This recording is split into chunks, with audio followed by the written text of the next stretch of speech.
nome é Pedro de Paula, diretor executivo da Vital Strategies no Brasil. Em nome da Vital e do programa Reset, eu agradeço a todas e todos que estão presentes aqui conosco, mais de 60 pessoas participando desse importante webinar sobre o importante fator de risco para a saúde da população brasileira, quanto o álcool custa ao Brasil.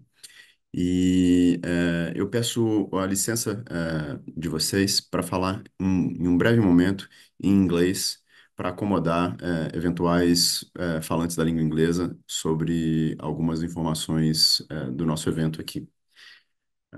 Good morning, everyone. I'd like to Ok? welcome you to the Bom dia a todos. Gostaria de dar as boas-vindas a todos ao nosso webinário Quanto o álcool custa ao Brasil. Eu gostaria de informar aos senhores e senhoras que esse evento conta com interpretação simultânea. Então, se você clicar ali no íconezinho que tem lá Interpretation, ali você clica e você escolhe, tá? Retomando aqui O ao áudio em inglês, português, eu vou botar ao como eu português. disse, eu dirijo a Vital Strategies no Brasil. É uma organização de saúde pública que apoia governos, sociedade civil, a promoverem políticas que salvem vidas, que evitem mortalidade precoce. E dentro dessa sua atuação, a Vital tem o programa chamado Reset, com vários parceiros no Brasil, a ACT, Promoção da Saúde, a Universidade Católica de Brasília, atua em parceria com o governo federal brasileiro e a OPAS, entre outros atores internacionalmente, com a Johns Hopkins, com a Movende, com a Organização Mundial da Saúde, entre outros. E no escopo desse trabalho, a Vital e a ACT, trabalharam junto da Fiocruz para construir esse estudo sobre a estimação dos custos diretos e indiretos atribuíveis ao consumo de álcool no Brasil. E é sobre isso que a gente vai falar aqui hoje.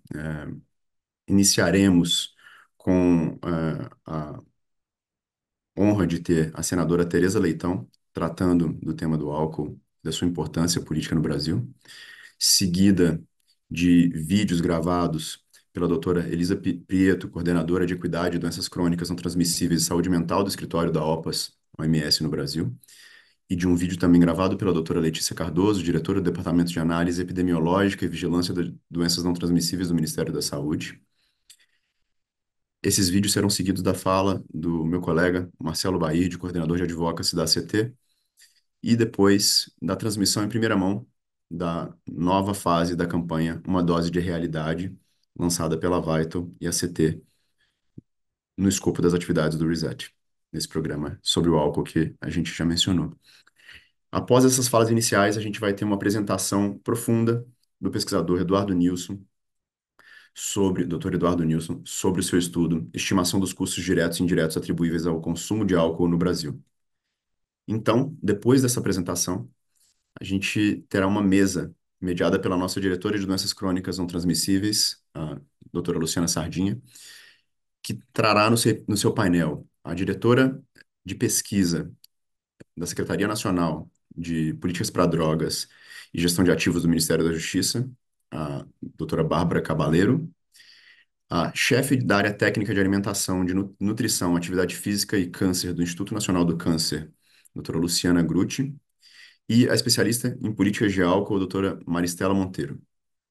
Nesse momento, elas poderão responder e endereçar questões e dúvidas que vocês vão poder destacar aí no chat e que as instruções já foram enviadas pelo webinar.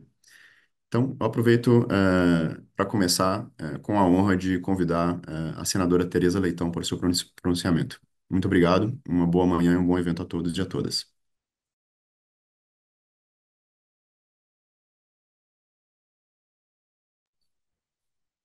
Bom dia a todas, bom dia a todos. Começo agradecendo o convite para estar presente nessa reunião, nesse encontro, ao tempo em que já coloco o nosso mandato e o Senado à disposição daquilo que nos couber. O que caberá ao Senado para esta pauta, né, é o compromisso que já assumo a partir do que li sobre a pesquisa. Já adianto que acho um tema importantíssimo. Algumas palavras dedicarei a essa importância na minha avaliação e destaco, né, nesse contexto, o que foi levantado e um aspecto novo que foi levantado para a pesquisa, que está incluído na pergunta: quanto o álcool custa ao Brasil? O estudo inédito vai revelar os impactos econômicos. E como a economia é o que nos move, pode ser que assim, Pedro, a gente consiga sensibilizar, né, a própria saúde pública, como estamos tentando fazer, por exemplo, com acidentes de moto, muitas vezes decorrente do uso do álcool, que já se constituem hoje em um problema de saúde pública. Então, as consequências, o tempo de internamento, o tempo dedicado à fisioterapia, a retirada de trabalhadores do mercado, e muitas vezes não é só a imprudência, a pressa, mas também o álcool. Então, acho que é um tema muito importante, né?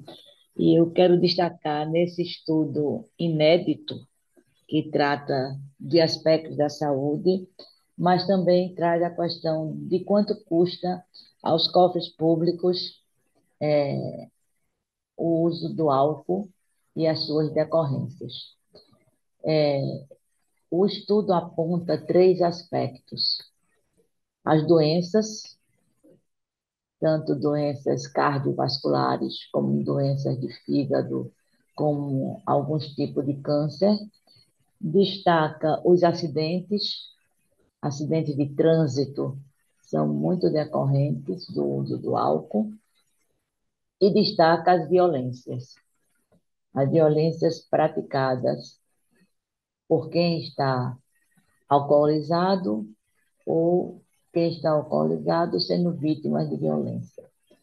A gente percebe que a grande maioria, mais de 80%, a pesquisa indica que são homens. Mas eu quero levantar um aspecto em relação ao item violência.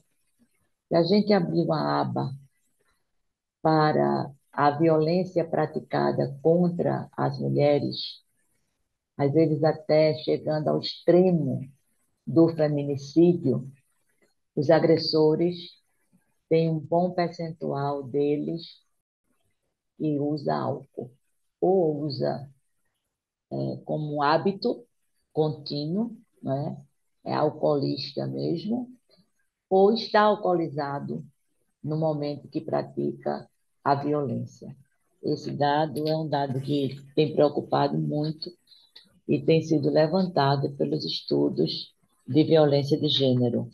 O índice de mulheres é bem menor, enquanto 74% dos homens é atingido pelo uso do álcool, as mulheres são 26%. E, finalmente, Pedro, eu quero destacar um aspecto, como vai ser lançada uma campanha, né? Vai ser lançada hoje uma campanha Doses de Realidade, muito sugestivo, né, o nome. Eu quero levantar um aspecto que é o aspecto da aceitabilidade e da naturalidade do uso do álcool. Porque no imaginário ele está relacionado também com comemorações, com celebrações, com amizades.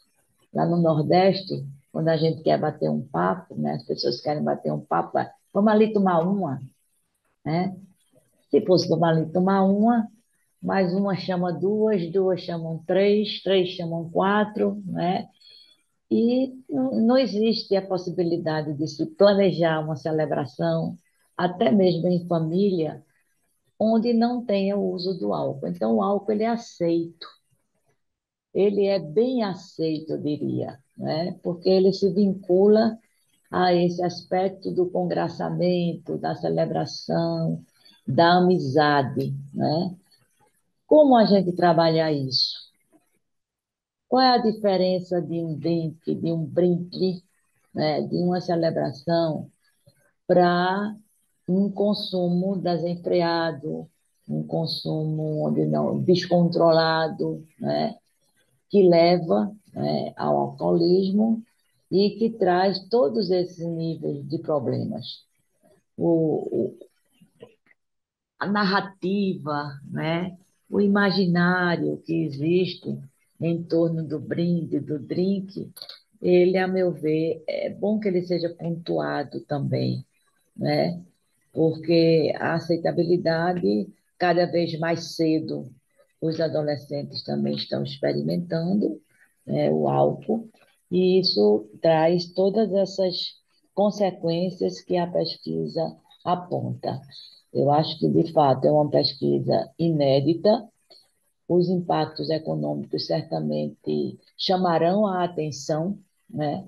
Chamarão a atenção e nos compete vinculá-los com os impactos para a saúde, para a convivência social, sobretudo para a questão da violência.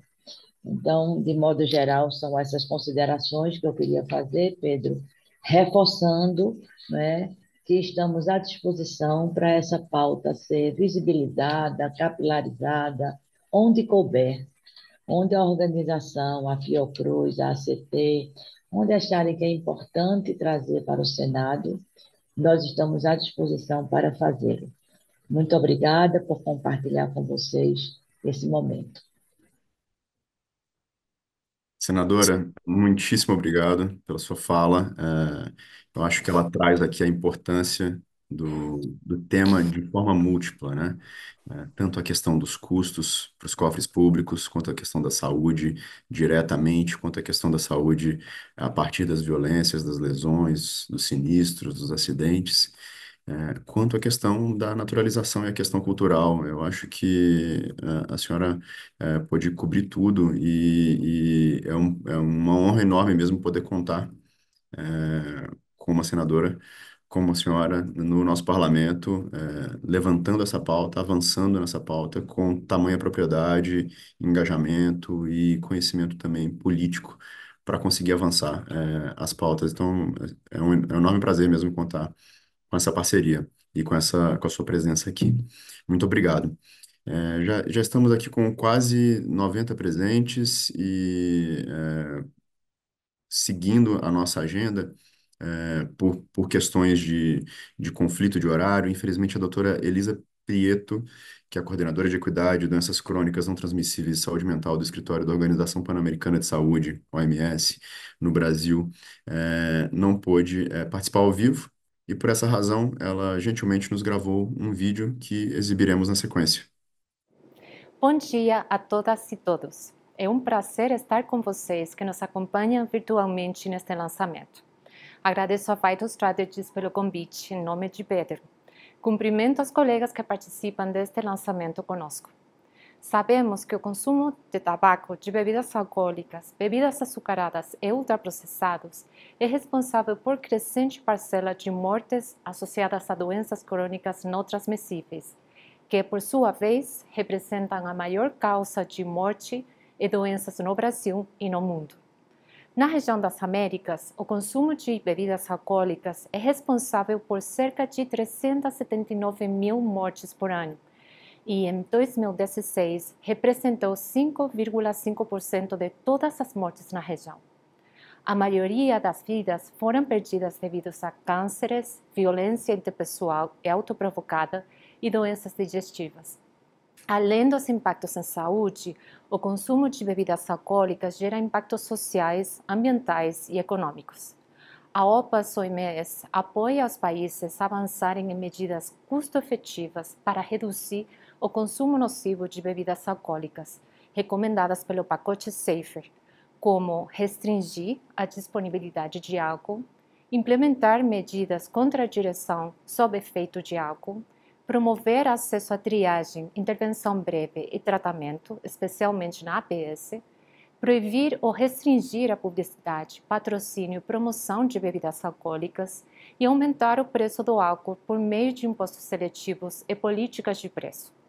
Estudos que demonstrem o custo direto e indiretos, como o que está sendo lançado hoje, assim como estudos sobre custos ambientais, sociais e econômicos relacionados ao consumo de álcool, são essenciais para avançarmos na implementação destas medidas.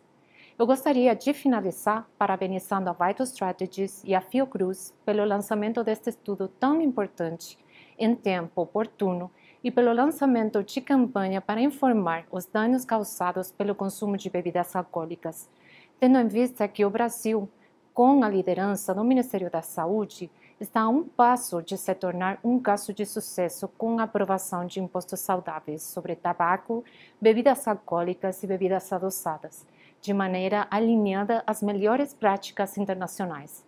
Contem sempre com a OPAS-OMS, pois juntos seremos mais efetivos na adoção de medidas estratégicas para a promoção da saúde, prevenção e controle de doenças crônicas não transmissíveis e redução de milhares de óbitos evitáveis relacionados ao consumo de álcool, tabaco e produtos ultraprocessados no país.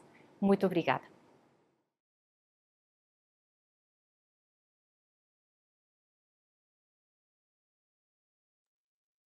Novamente, eu agradeço imensamente a doutora Elisa Prieto pelo vídeo, pela cooperação, pelo trabalho conjunto, e a OPAS e a OMS pela parceria, e pela possibilidade de permitir que a Vital tenha contribuído na discussão do pacote Safer, que foi muito bem explicado pela doutora. Também por questões de agenda, não pudemos contar ao vivo com a presença do Ministério da Saúde, mas contamos com um vídeo enviado pela doutora Letícia Cardoso, diretora do Departamento de Análise Epidemiológica e Vigilância de Doenças Não Transmissíveis do Ministério da Saúde, que será transmitido na sequência.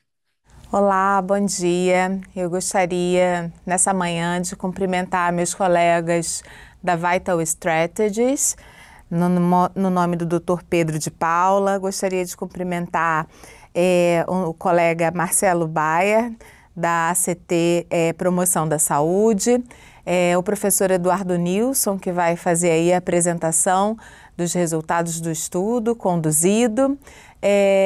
E gostaria de cumprimentar a todos que estão presentes assistindo esse importante lançamento de um estudo sobre custos que as bebidas alcoólicas causam no nosso país. Como diretora do Departamento de Vigilância de Doenças Não Transmissíveis, eu gostaria de salientar que o álcool é um dos principais fatores de risco que causam as doenças crônicas não transmissíveis.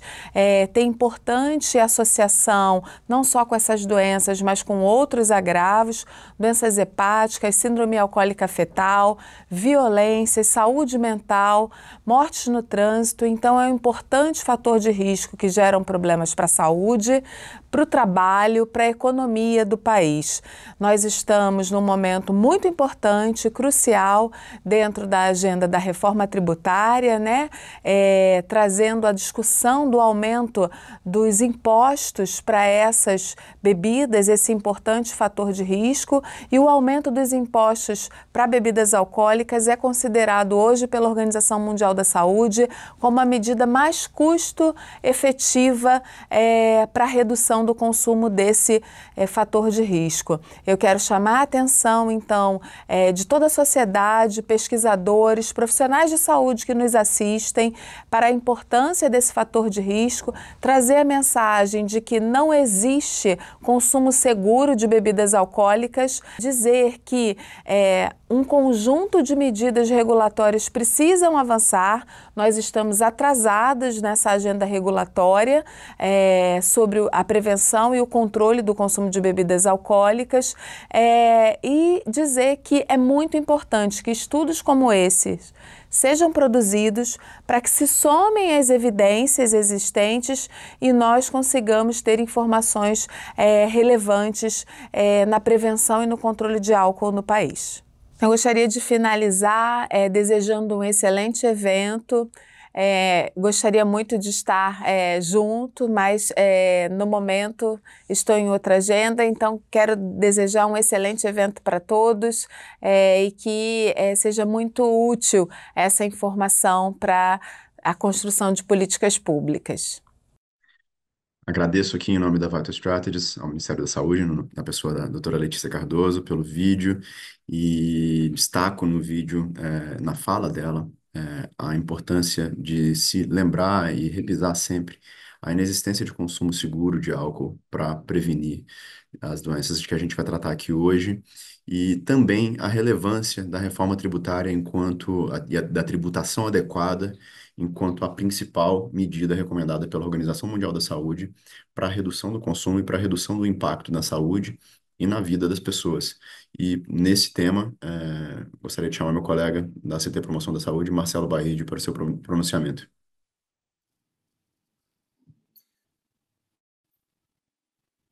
Obrigado, Pedro. Prazer estar aqui com vocês. Bom dia a todas e todos, especialmente a senadora Tereza Leitão. Tive a oportunidade de vê-la pela primeira vez quando da formação do Núcleo Pernambuco da Aliança pela Alimentação Adequada e Saudável, então, enfim, posso afirmar aqui que a senadora já é uma grande aliada nessas pautas relacionadas aos fatores de risco para o desenvolvimento de doenças crônicas não transmissíveis. Agradecer novamente aí a Vital Strategies pela parceria e a Fiocruz para produzir um estudo tão relevante. Bom, eu queria falar 3 coisas breves aqui. A primeira é dizer que, enfim, a CT Promoção da Saúde trabalha com os 3 fatores de risco para o desenvolvimento de doenças crônicas não transmissíveis, né, que são tabaco, álcool e alimentação, no caso, alimentos ultraprocessados. E queria até trazer um depoimento mais pessoal mesmo, eu que atuo muito ali junto ao Poder Executivo, ao Poder Legislativo, e dizer que é muito interessante como, quando você olha para o tabaco, a gente já tem um tema mais consolidado, as pessoas têm clareza dos malefícios relacionados ao consumo de tabaco, e o Brasil já adotou uma série de medidas para resolver essa questão, e o Brasil hoje é uma referência reconhecida pela OMS no controle do tabaco. Quando a gente olha para o tema dos ultraprocessados, é um tema mais novo, então a gente vê que é um tema em construção, ainda não tem um reconhecimento tão claro da sociedade, do parlamento, enfim, as medidas regulatórias estão começando. E quando a gente olha para o álcool, por fim, é muito interessante notar que é um tema que tem um certo reconhecimento, as pessoas não têm dúvidas dos malefícios relacionados ao consumo de álcool, e a senadora Tereza pode colocar aqui para a gente, né, os vários malefícios relacionados ao consumo de álcool, mas, por outro lado, eu diria que é um tema permeado por contradições, porque há um conhecimento sobre os malefícios, embora talvez não um conhecimento tão concreto, e o estudo nesse sentido vem em um momento muito oportuno, porque faltam dados, mas ao mesmo tempo que se reconhece os malefícios relacionados ao álcool, não se tem tantas medidas já estabelecidas regulatórias para tentar resolver esse problema, pelo menos para mitigar os problemas relacionados ao álcool, e ao mesmo tempo há essa aceitação, essa normalização sobre a qual já foi falada. Então é um tema permeado de contradições e ainda falta muito estudo. Então, enfim, queria destacar esse primeiro aspecto sobre o controle do álcool no Brasil, sobre como as pessoas veem o álcool, especialmente o poder legislativo. E aí, um segundo aspecto que eu queria destacar é a questão do estudo em si, que para a gente é uma alegria muito grande estar aqui apesar dos dados extremamente preocupantes que a gente vai ver na sequência, mas é uma alegria muito grande estar aqui podendo lançar esse estudo conduzido pelo Eduardo Nilson, porque é um estudo, eu diria que ele é um marco até, porque não dá para a gente fazer política pública, pensar em aprovar projetos de lei se a gente não tem dados robustos sobre o tema. E eu acho que essa era uma lacuna que a gente tinha, e ela está sendo encarada de frente hoje.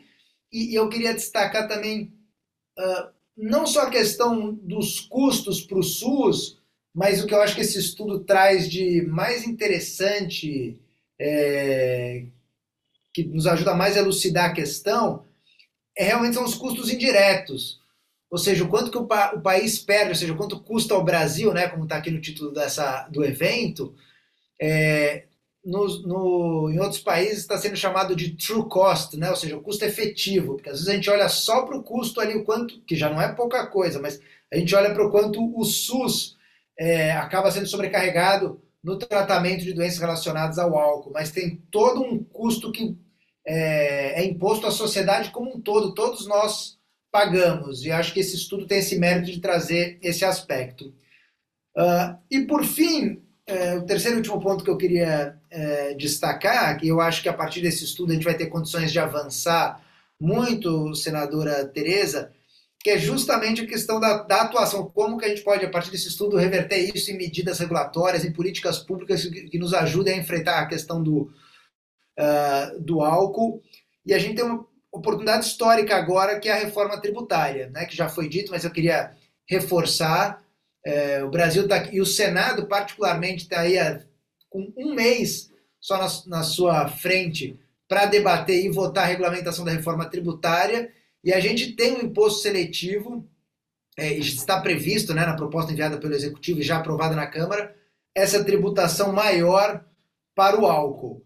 Então, a gente tem uma oportunidade histórica, a gente conta muito com o Senado, fico feliz de ter ouvido as suas palavras, senadora, nesse aspecto, e chamar atenção, porque, embora seja, como já foi colocado, a OMS super reforça a importância da tributação como medida mais custo-efetiva, o Banco Mundial soltou um relatório na semana passada falando sobre isso, defendendo a tributação, dizendo que a tributação tem que ser alta. Foi lançada também há 2 semanas um relatório da Força Tarefa Global sobre tributação, mostrando também quantas vidas e quantos recursos a gente poderia poupar se a gente tivesse uma tributação robusta sobre tanto álcool, mas também tabaco, bebidas açucaradas. E assim, a gente tem essa oportunidade histórica por um lado, mas por outro, senador, a gente tem uma atuação muito grande dos lobbies, né, no Senado, no Congresso como um todo. Então, queria também chamar atenção para isso e dizer que temos que estar todos muito atentos, porque a gente vê uma atuação desde já para reduzir os impostos, que vão ser as alíquotas que vão ser discutidas no próximo ano. Há uma articulação também para que algumas bebidas alcoólicas artesanais tenham um tratamento diferenciado. Enfim, várias brechas são tentadas por meio desses lobbies. Eu acho muito importante a gente ter uma frente comum da saúde pública para conseguir encarar de frente com robustez e emplacar de fato as medidas que a saúde precisa para a gente ter um país mais saudável. Obrigado. Excelente, Marcelo. Muito obrigado pela sua participação, pela sua contribuição, e pela parceria da CT nesse trabalho. Vou destacar aqui também a presença de outras organizações parceiras do Reset aqui no nosso webinar, como a Universidade Católica de Brasília, a FGV, Banco Mundial, eh, Johns Hopkins, e outros, nossos colegas da Vital Strategies, de outros países e além de outros parceiros da sociedade civil, do governo e de outras organizações que estão avançando nessa pauta e todo mundo que está interessado. Já são quase 100 pessoas aqui ao todo. E queria agradecer muito mesmo as falas da senadora, as falas dos nossos colegas, das nossas colegas da OPAS, a doutora Elisa Prietro, nossa parceira do Ministério da Saúde, a doutora Letícia Cardoso, e do Marcelo Baide. E eu queria destacar, antes da gente passar para pro que importa aqui hoje, né, que o que mais importa aqui hoje, na verdade, são esses números, está todo mundo interessado, todo mundo mencionando nas suas falas, já tendo visto um pouco disso, mas eu queria destacar para quem, porventura, esteja nos assistindo e não tem a dimensão do tamanho, do peso do álcool na vida na nossa sociedade. A OMS lançou um relatório esse ano em que aponta que 3 milhões de óbitos por ano são atribuíveis ao álcool no mundo todo. Isso é mais ou menos uma morte a cada 10 segundos. A gente vai falar aqui hoje por pouco mais de uma hora. Dá para imaginar quantos milhares de pessoas vão morrer nesse momento, durante esse webinar, por conta do consumo de álcool. E a gente sabe, como já foi dito aqui, quais são as medidas que, mantendo a liberdade do indivíduo tomar suas decisões, levam a um consumo reduzido, levam à inibição do consumo, à redução do consumo. E é isso que a gente está buscando, porque a gente quer evitar essas mais de 200 doenças e lesões, violências, sinistros e acidentes que acontecem como decorrência, do consumo do álcool. E a gente também quer trabalhar na perspectiva de entender que o momento da reforma tributária, como foi muito bem entendido pelo Ministério da Fazenda, pelo governo, pelo Executivo Federal e também foi bem compreendido pelo Legislativo, com a aprovação do projeto de lei da reforma tributária pela Câmara e a sua discussão agora no Senado, em primeiro turno na Câmara e agora no Senado, que o modelo de tributação deve ser aquele justamente recomendado pela Organização Mundial da Saúde, em que você tem um imposto específico, seletivo, no nosso caso, é esse o nome que foi dado pela legislação, em que ele tem uma parte ad valorem, ou seja, baseado no preço, e uma parte ad rem, com base na proporção de álcool presente naquela bebida. Isso será muito importante para a gente avançar na tributação adequada de todas as bebidas alcoólicas que têm um efeito proporcional na medida do que você consome de doses de álcool. Elas geram um efeito proporcional negativo nessas consequências todas que a gente está tratando aqui. E parte dessa compreensão de uma mudança cultural, dessa mudança da normalização que a senadora tão bem narrou aqui, passa não só por medidas legislativas, não só por medidas científicas de levantar estudos, mapear dados, mas também trazer para a sociedade civil informações adequadas, em modos, em meios adequados, como campanhas. A gente sabe o papel que as campanhas de saúde pública, as campanhas de conscientização tiveram no Brasil, do ponto de vista de prevenção de HIV/AIDS, do ponto de vista de dengue, e especialmente, a gente, para esse caso aqui, as campanhas de tabagismo, a restrição de publicidade, a modulação das mensagens oficiais, obrigatórias por lei nos produtos, entre outras questões, foram fundamentais para conformar esse ambiente regulatório que gera os desincentivos adequados ao consumo. E com isso, ele está gerando incentivos adequados a hábitos de vida saudáveis.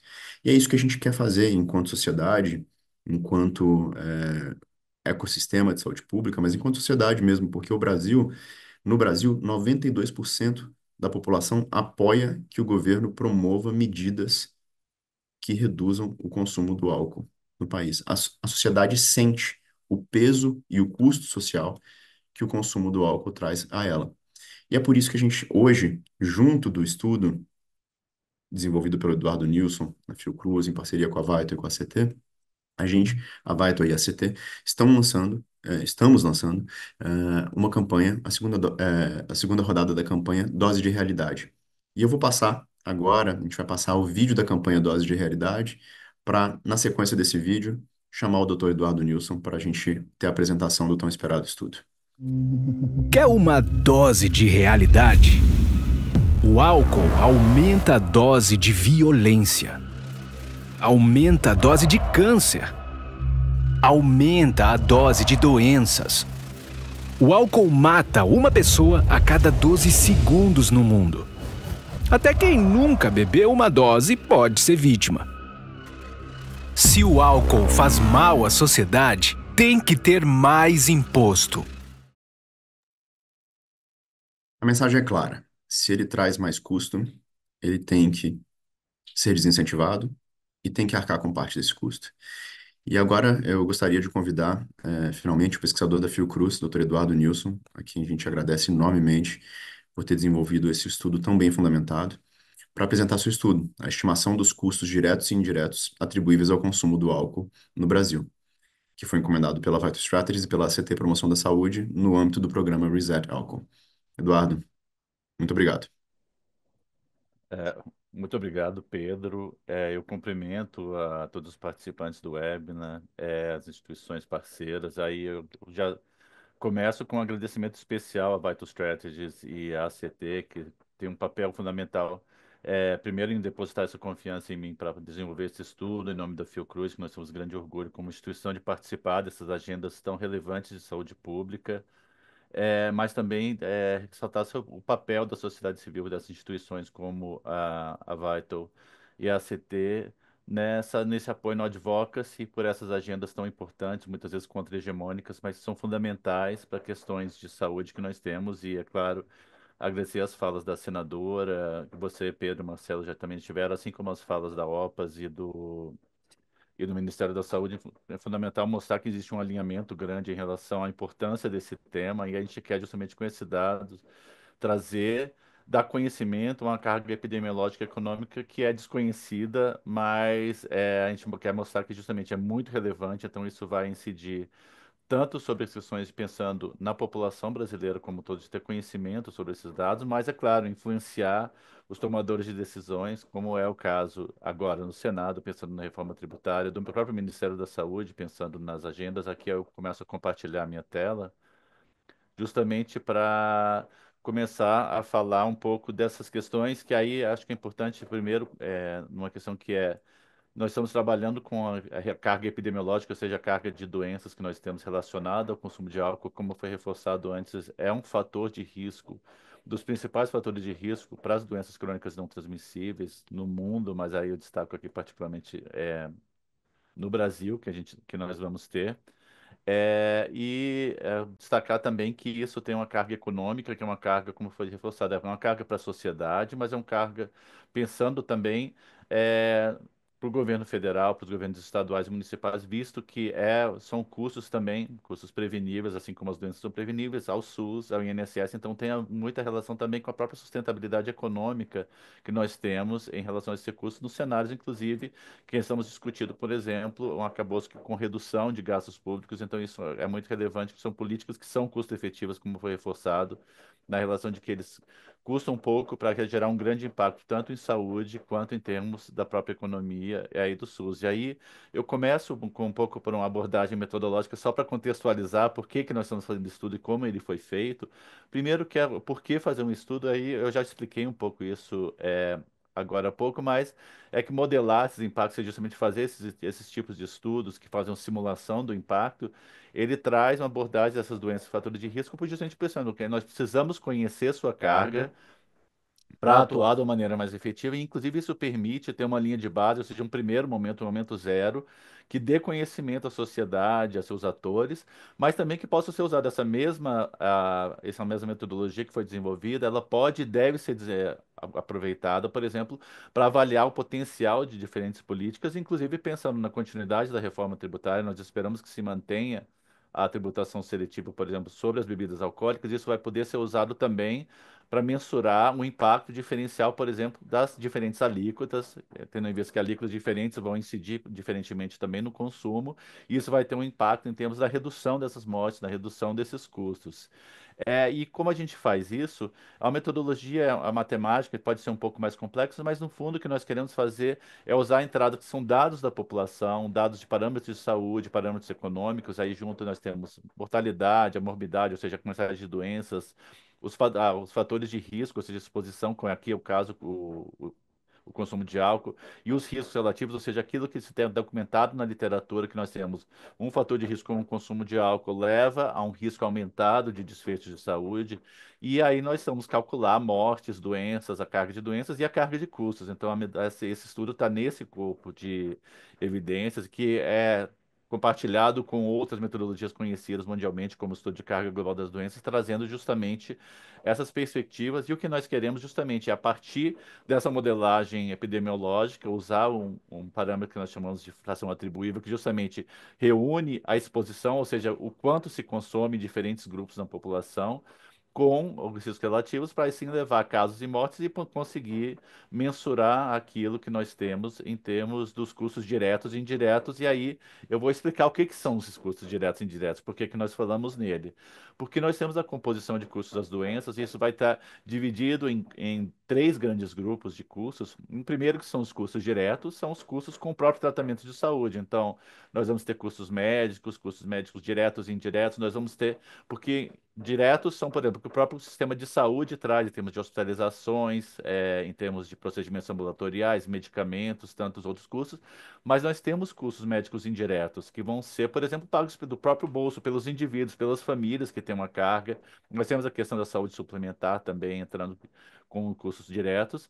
Nós temos custos indiretos, são os custos societais do álcool, que vão para além dos custos com tratamento de saúde, porque uma população que adoece, que morre precocemente, inclusive, em função desses fatores de risco e doenças, vão gerar uma perda de produtividade. Primeiro, porque os indivíduos morrem prematuramente, isso não saem do mercado de trabalho, deixam de gerar riqueza para o país, mas tem outras formas de perda de produtividade que, por exemplo, o absenteísmo, que é faltar ao trabalho em função de uma doença. Então, isso tem, e por fim, tem uma coisa que não é menos importante, que é o presenteísmo, que é um termo um pouco novo na literatura, mas que fala que a pessoa, pela condição de adoecimento, dessa doença, ela acaba não produzindo tudo aquilo que tem potencial para produzir. Um exemplo disso seria em relação ao álcool, a consequência de um consumo excessivo no dia anterior, conhecido popularmente como ressaca, também implica em perda de produtividade, e tem estudos em muitos países, mas não internacionais consolidados. Infelizmente, nós não podemos incluir no estudo, mas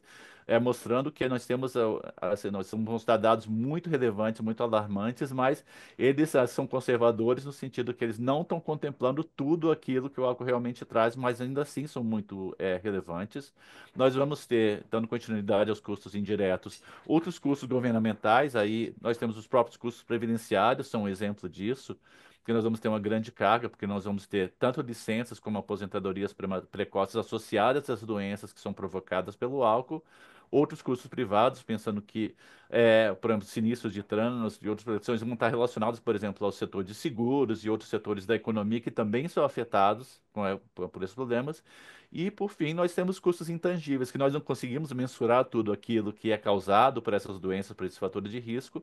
E um exemplo, claro, assim, em relação ao álcool, são as questões de saúde mental que vão afetar indivíduos e suas famílias. E isso não podem ser mensurados, mas nós sabemos que eles existem e vão ser muito relevantes também no curto, médio e longo prazo, pensando, por exemplo, em crianças, na violência contra a mulher e todos esses que são extremamente relevantes e que devem ser considerados, apesar de não quantificados nos estudos internacionais.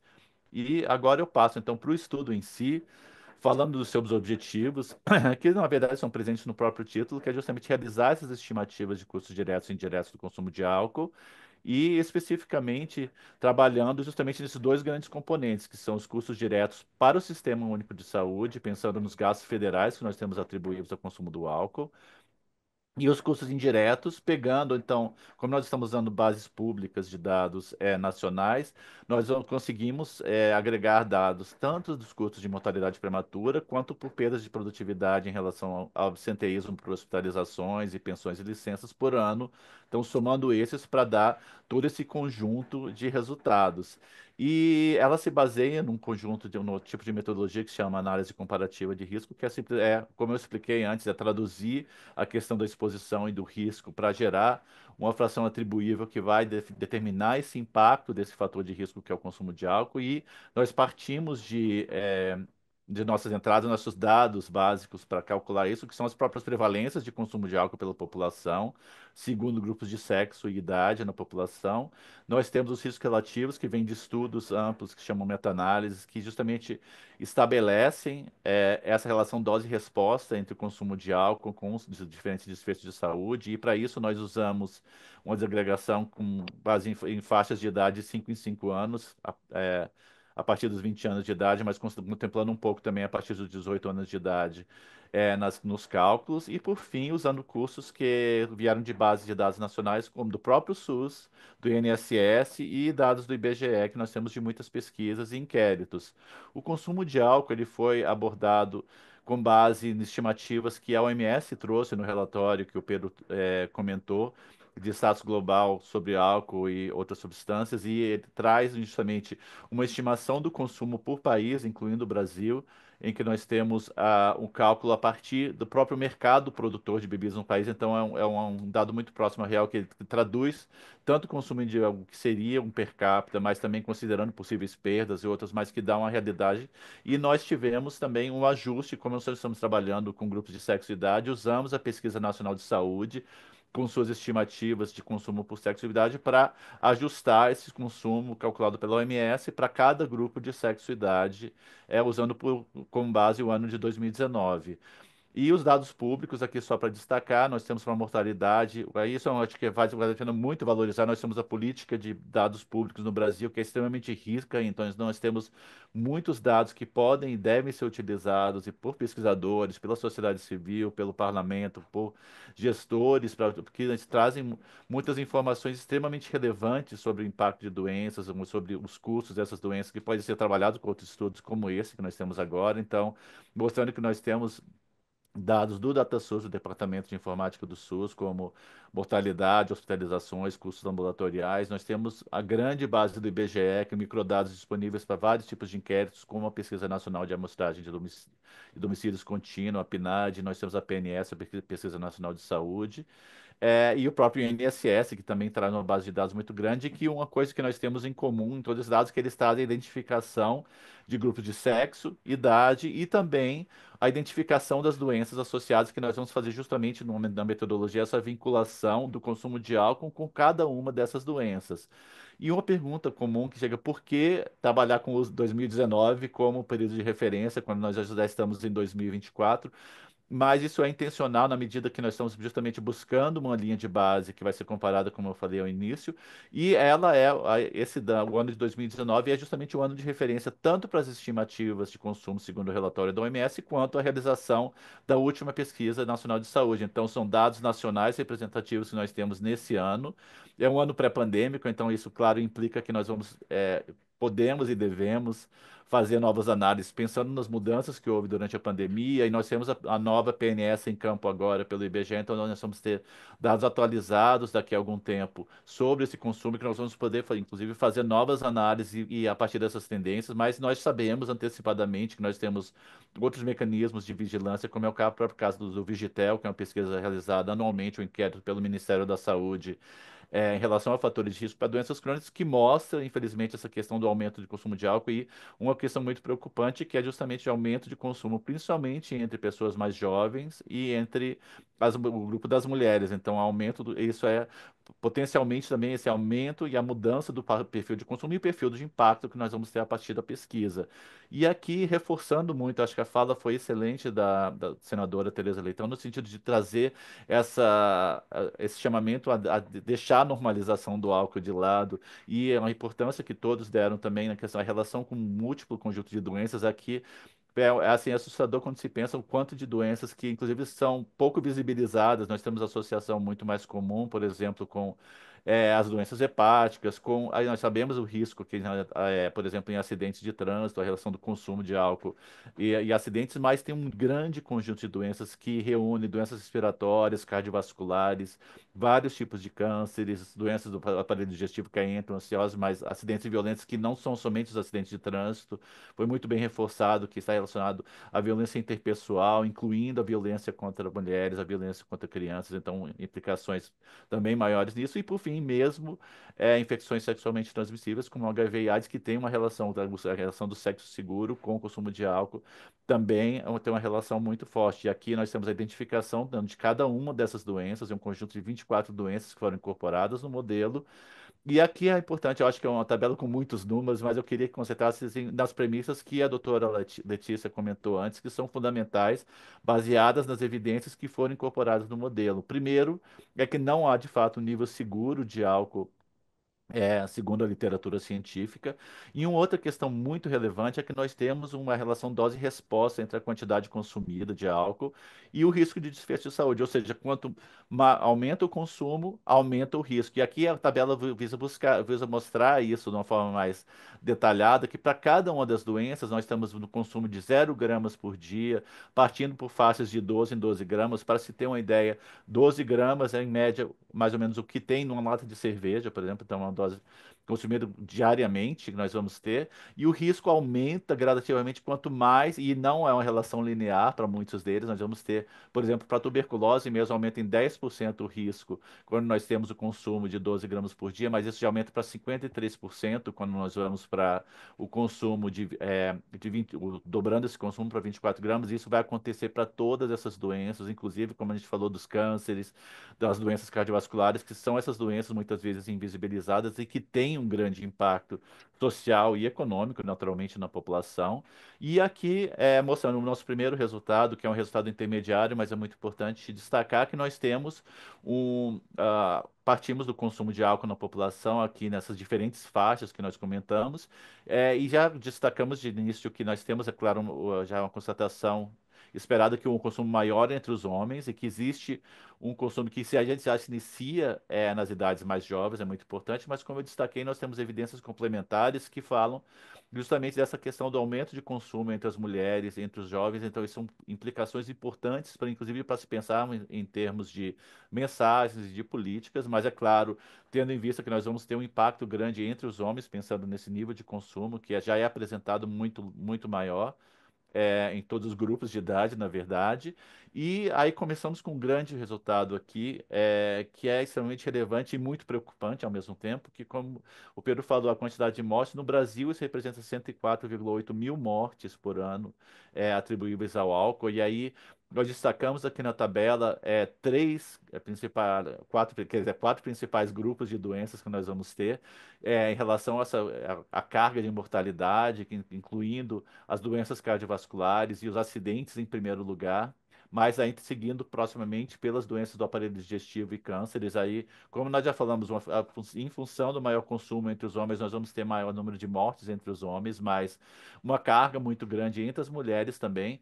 E aqui é importante destacar, já além dessa questão da distribuição das mortes e dessas causas que são muito importantes e relevantes, nós temos essa carga que nós já falamos da questão de acidentes e violências, mas uma coisa muito preocupante que nós vemos tanto para homens quanto para mulheres, mas mais acentuadamente entre os homens, é que a grande quantidade de mortes se reúne por acidentes e violências na faixa mais jovem. Então, isso é uma preocupação que também se traduz, não tem a parte dos cursos, nós vamos ver a seguir, mas mostrando essas vulnerabilidades diferentes, essas peculiaridades, que mostra principalmente que uma carga grande de mortalidade prematura aumenta muito a carga econômica que nós vamos ter numa perspectiva de que justamente nós vamos ter uma redução desse grupo que está na população, esse grupo de trabalhadores e trabalhadoras que está na plenitude da força de trabalho, na sua produtividade, que são retirados, e isso tem uma implicação econômica que nós vamos mostrar depois, que é extremamente relevante. E eu começo resumindo os grandes resultados em termos de custos, então, que nós temos esse grande número, e esse grande número é extremamente preocupante, que nós temos 18,8 bilhões de reais em custos ao Brasil, em termos dos custos diretos e indiretos, sendo mais de 1 bilhão em termos de custos federais ao SUS, e os outros 17,7 bilhões são os custos indiretos e principalmente relacionados à mortalidade prematura, como eu falei, esse grande impacto, porque são como os indivíduos que saem, eles deixam de produzir a riqueza que produzir ao mercado de trabalho, isso é extremamente relevante em termos de todos os estudos que nós mostramos. E entrando especificamente nos custos ao SUS, os custos diretos, nós temos esse grande impacto, principalmente em termos de hospitalizações. Então, nós vamos ter, replicando um pouco aquilo que nós já vimos em relação à distribuição por doenças que se observa para as mortalidades, nós temos um impacto muito grande de doenças do aparelho digestivo e das doenças cardiovasculares. Mas também, novamente, a importância grande dos acidentes, violências e cânceres. Aí, aqui destacando uma questão que, como eu reforcei antes da mortalidade, também os custos hospitalares são muito grandes nos grupos mais jovens, então, tanto homens quanto mulheres, mas principalmente entre os homens. E nós vemos, inclusive, apesar da desproporção do muito maior consumo de álcool entre os homens, nós temos, já começamos a dados preocupantes aqui, por exemplo, que nós temos praticamente metade dos custos, comparativamente aos dos homens, com cânceres, por exemplo, são entre as mulheres. Isso mostra também uma vulnerabilidade maior, mesmo com níveis de consumo maior. Então, esse olhar sobre o consumo de álcool pelo sexo feminino também já se observa uma preocupação que deve ser apontada. Em relação aos procedimentos ambulatoriais, isso é mais acentuado ainda, por isso eu destaco que são custos da ordem de 224 milhões de reais por ano, e nós temos uma inversão em relação aos próprios tratamentos de cânceres. Nós temos mais gastos com tratamento de câncer entre as mulheres do que entre os homens. Então, mostra que essa vulnerabilidade já se manifesta, que é justamente muito do tratamento dos cânceres pelo SUS acontece nesse nível. Então, nós vamos ter 101 milhões de reais por ano, mas mostrando que nós temos também uma distribuição que acaba sendo menos proporcional, que nós temos uma busca maior do que por mulheres, por serviços de saúde, mas também uma vulnerabilidade que já se mostra. Então é muito importante mostrar que, apesar de nós termos um consumo menor entre as mulheres, e nós temos uma preocupação grande que quanto maior o consumo, maior o risco, então esses riscos tendem a aumentar, esses custos tenderão a aumentar também. Então, é mais uma implicação em termos de políticas públicas que é essencial. E, como eu reforçava antes, nós temos essa preocupação com os custos indiretos, que são extremamente significativos, porque são custos da própria economia nacional que nós vamos ter. Primeiramente, como eu falava, a grande carga econômica que nós temos por essa retirada de indivíduos no auge da sua idade produtiva vem por conta da mortalidade prematura, então, da ordem de 17 bilhões de reais. Aí nós temos uma concentração dessa grande carga desde as idades mais jovens, mas principalmente naqueles indivíduos que vão estar no auge da sua vida produtiva, pensando na idade, por exemplo, entre 35, 40 até os seus 60 anos, até a idade de aposentadoria, então os impactos vão sendo cumulativos cada vez maiores, mas é importante ressaltar que na medida que nós temos um aumento da mortalidade prematura, dos grupos mais jovens, principalmente, nós vamos ter um impacto cada vez maior, então, e que isso vai se prolongar durante a vida, então, são impactos que proporcionalmente podem aumentar, caso nós não freiemos esse consumo que nós temos. Mas é muito importante, pensando nós falamos da própria carga, que tem relação com a sustentabilidade do SUS, mas nós discutimos muito a questão dos custos previdenciários no Brasil, e aí nós temos uma questão que nós estamos trabalhando sobre, tipo, as cargas previdenciárias são os trabalhadores formais, nós estamos deixando de lado um conjunto da população muito importante que está na informalidade e que não se pode, por enquanto, quantificar os impactos, mas que também vão se somar a esses naturalmente, mas mostrando que nós temos um grande peso, novamente replicando aquilo que nós estamos falando em termos do peso que, por exemplo, de doenças cardiovasculares em primeiro lugar, mas nós temos aquela questão dos cânceres, se repete aqui em relação tanto a licenças quanto a aposentadorias prematuras que nós vamos ter, com uma proporção grande de licenças de cursos entre as mulheres, mas reforçando também que nós já temos uma questão maior também, novamente, para doenças do aparelho digestivo e destacando, não menos importante, a questão dos acidentes e violências também muito importantes e muito impactantes na população masculina. Então, todo esse conjunto mostra que nós temos um impacto que é evitável, mas que precisa ser trabalhado em termos das políticas, porque são consequências da doença que chegam, inclusive, no nível de gravidade, que gera, por exemplo, um afastamento maior ou mesmo uma aposentadoria precoce.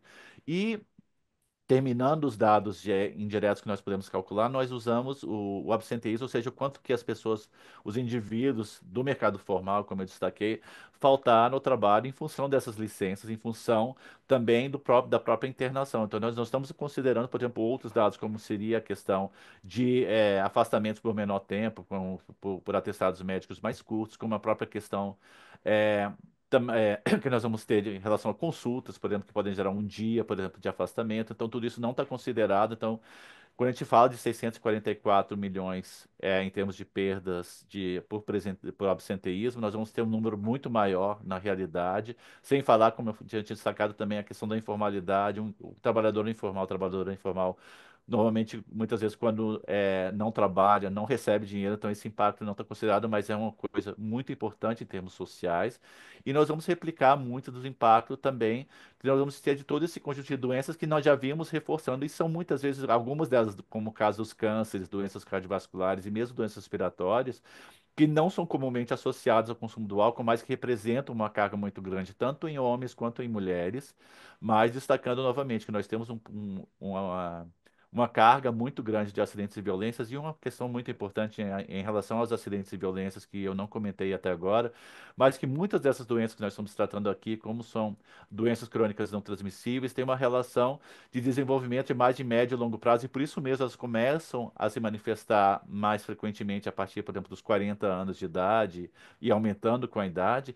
Mas nós temos uma questão específica em relação a acidentes e violências, porque eles afetam tanto os indivíduos que consomem álcool, mas também os indivíduos no seu entorno, pensando que podem ser pessoas afetadas por esses acidentes e violências, terceiros envolvidos, são consequências imediatas. Então, nós vamos ter, mesmo se pensasse numa modelagem que for considerar essa questão do tempo, nós teríamos um impacto imediato a partir da redução do consumo de álcool em relação a essas consequências que nós vamos ter em termos de acidentes e violências, tanto para a questão da violência interpessoal, a violência auto-infligida, mas, inclusive, a violência praticada contra terceiros, seja por meio direto ou seja por meio de acidentes. Então, isso são coisas cruciais que estão relacionadas a esses resultados, quando nós vamos pensar em benefícios não somente a quem consome, mas também à sociedade como um todo, como foi reforçado anteriormente.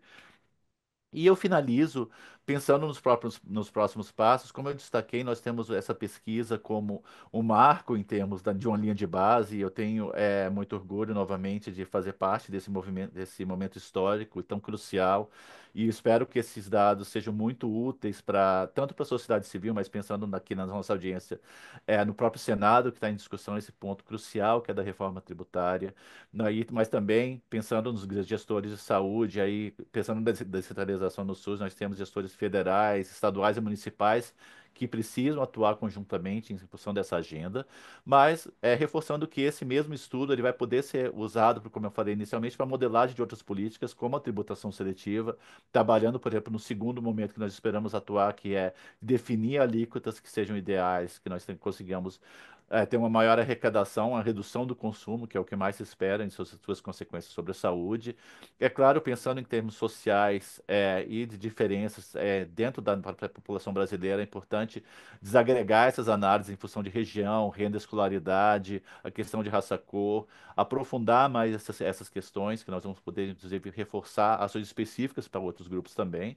E, é claro, construir outros modelos que vão mais robustos ainda na medida que os dados disponíveis e as próprias evidências permitam. E eu fecho só reforçando essa grande mensagem, que nós temos medidas necessárias, que é claro, uma questão como as campanhas, acho que é excelente essa segunda rodada de campanhas que a Vital Strategies traz com parcerias como a CT e outras instituições que nós vamos ter, que é essencial trazer informação à população, a dirigentes legisladores, principalmente sobre essas questões que são muito invisibilizadas e quebrar com essa normalização do consumo, como a senadora falou muito bem, acho que é essencial trabalhar nessa perspectiva, que nós sabemos que de fato não existe nível seguro de consumo e isso precisa ser encarado como um problema de saúde pública que é. E reforçar, por fim, que a OMS traz, quando ela fala de medidas mais custo-efetivas, que se chamam de best buys, para esse fator de risco específico, nós temos a primeira e uma das mais importantes, que é a taxação de bebidas alcoólicas. Então, por isso, reforçando esse momento histórico e tão crucial que nós temos de discussão da reforma tributária, e nós temos a tributação seletiva de bebidas alcoólicas entre elas, então é importante, é fundamental reforçar aquilo que é feito em relação ao tabaco, incluir as bebidas alcoólicas como um todo, como um grupo, e, é claro, manter as bebidas açucaradas, se possível, aumentar essa tributação seletiva até para os produtos ultraprocessados como um todo, pensando na questão do seu impacto sobre a saúde, mas nós temos justamente contemplando esses três grandes fatores de risco na reforma tributária, mas voltando à questão do álcool, que são ensinamentos que vieram, inclusive, da agenda do tabaco, que o Pedro destacou muito bem, que nós temos a história comum, que era o comportamento nocivo, essa danosa saúde, que é normalizado na sociedade, e nesse momento histórico de virar um pouco isso, e daí pouco a pouco nós sabemos que é gradual, mas todas essas medidas, como a taxação, e aí complementadas por outras políticas, como restrição à publicidade, restrição à publicidade de eventos, que inclusive a senadora tocou, mas nós temos a questão do álcool, as indústrias de álcool que patrocinam eventos esportivos, festas populares, festivais de música, isso precisa mudar, assim como o tabaco esteve nesse lugar antes e retirou, a gente tem muitas outras outros setores produtivos do setor privado que podem e têm desejo de patrocinar esse tipo de evento. E, por fim, não menos importante, as restrições à disponibilidade de consumo, em termos de horas locais. Então, é toda essa associação que nós vamos ter para reduzir o consumo, fortalecer a fiscalização como venda de bebidas a menores, bebidas perto de escola e tantas outras medidas que vão ser fundamentais para que nós construamos também um arcabouço de políticas partindo dessa questão da tributação para gerarmos mais saúde para a população e também lembrando que todas as consequências que nós temos do álcool são doenças preveníveis, são agravos preveníveis, logo é um papel, uma responsabilidade do Estado e com todo o apoio, é claro, de nós da academia e também da sociedade civil por meio de instituições tão ativas e relevantes como a Vital Strategy de ACT para alcançar esses objetivos. Muito obrigado.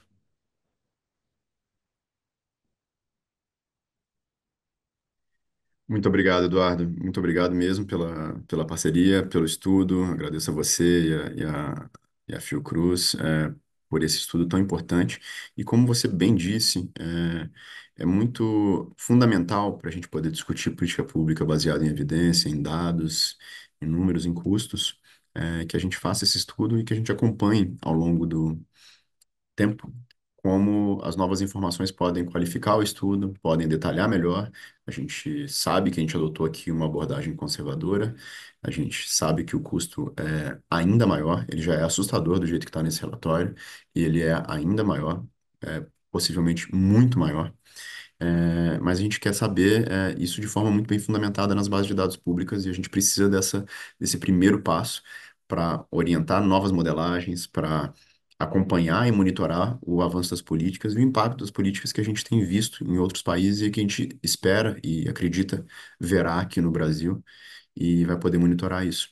Então, agora, depois da gente já ter tido a honra de ter vários parceiros, vários representantes de organizações super relevantes para essa discussão aqui hoje, a apresentação da campanha e a tão esperada apresentação do estudo, eu convido a nossa diretora de doenças crônicas não transmissíveis, a doutora Luciana Sardinha, para conduzir o painel de discussão com outras convidadas que são especialistas no tema e poder responder as perguntas que vocês tenham, eventualmente dúvidas ou comentários a fazerem aí na caixinha do QIA. Muito obrigado, Luciana. Bom dia a todos e a todas. É um prazer estar aqui depois de ouvir sobre esse estudo. Eu já convido para estar aqui com a gente as nossas painelistas, a Bárbara Cabaleiro, que ela é representante, veio nos ajudar representando a secretária nacional Marta Machado, da Secretaria de Políticas sobre Drogas e Gestão de Ativos, a SENAD, do Ministério da Justiça.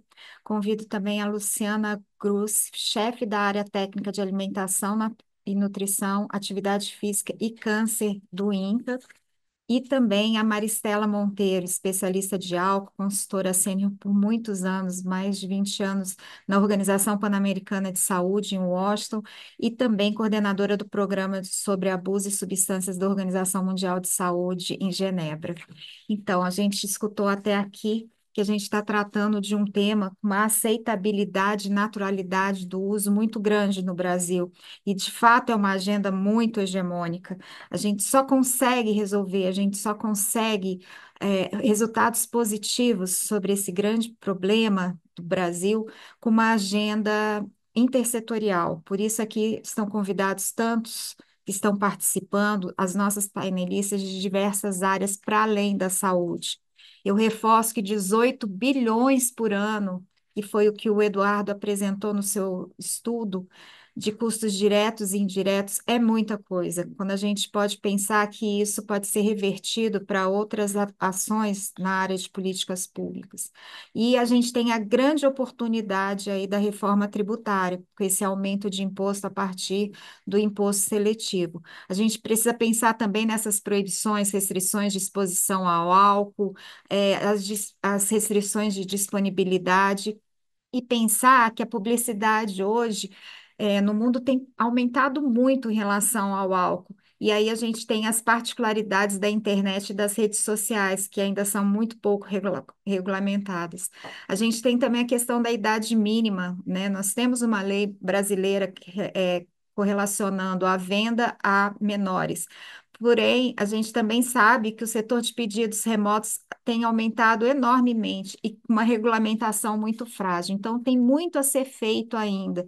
Quando a gente ouviu os resultados que o Eduardo apresentou para o câncer, em relação ao câncer, o quanto acomete as mulheres, né, nas internações, nas consultas ambulatoriais. E a gente observou que aí de 2006 a 2023 nós tivemos um aumento do consumo abusivo do álcool de 15,7 para 20,8. Porém, com as mulheres esse valor aumentou, essa prevalência duplicou, desculpa, essa prevalência duplicou. Então, muitos esforços a gente precisa se juntar à sociedade civil, governo, academia, para que a gente possa de fato impactar numa política pública importante para a redução do consumo do álcool e para que a gente possa melhorar as condições de vida da população e usar esse dinheiro, esse recurso que está sendo gasto para outros tratamentos, outras ações de promoção da saúde, entre outras. Então, eu convido agora a Maristela Monteiro para que ela possa fazer considerações do que foi tratado aqui no estudo e ela tem uma ampla conhecimento e a nível internacional e ela pode comentar um pouco da importância desses dados, como a gente pode usar diante das experiências que ela já tem. Muito obrigada. É um orgulho estar aqui e ver esse progresso em termos de novos dados para o Brasil para informar as políticas públicas. Primeiro comentário que eu faria é o momento desse estudo, quando outras entidades internacionais, como o Banco Mundial e a Comissão sobre Impostos à Saúde, documentos que saíram muito importantes a nível mundial e que falam do Brasil, especialmente a nota do Banco Mundial, por exemplo, que foi publicada há pouco tempo, poucas semanas, e que complementam e reforçam o que esse estudo está demonstrando e que mostra novamente que o momento político é muito importante e o mais adequado para estar disseminando essa informação.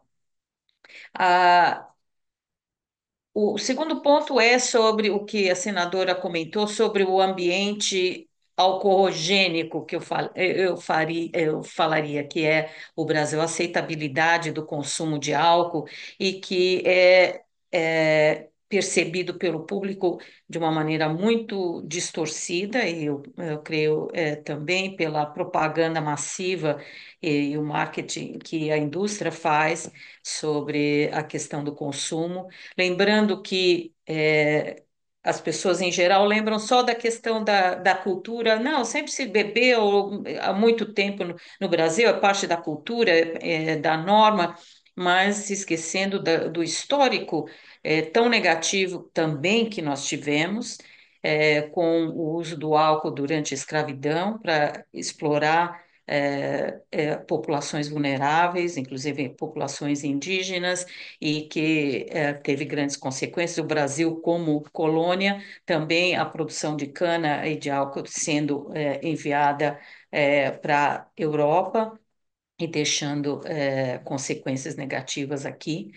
E depois a modernização da sociedade, o desenvolvimento do país trouxe uma economia que gera menos empregos do que nós pensamos, porque ela é automatizada no momento para a grande maioria das bebidas alcoólicas. Mas não é isso que a população pensa. Então, é importante que a gente complemente com mais informações e educação do público sobre isso. A aceitabilidade vem desse marketing, que continua sendo massível, e como você disse, Luciana, pela internet, pelas redes sociais, onde não existe nenhuma regulação, a nível mundial, na verdade, muito poucos países estão tentando começar agora a fazer esse controle. Os resultados são impressionantes, mas também são muito subestimados, como foi levantado.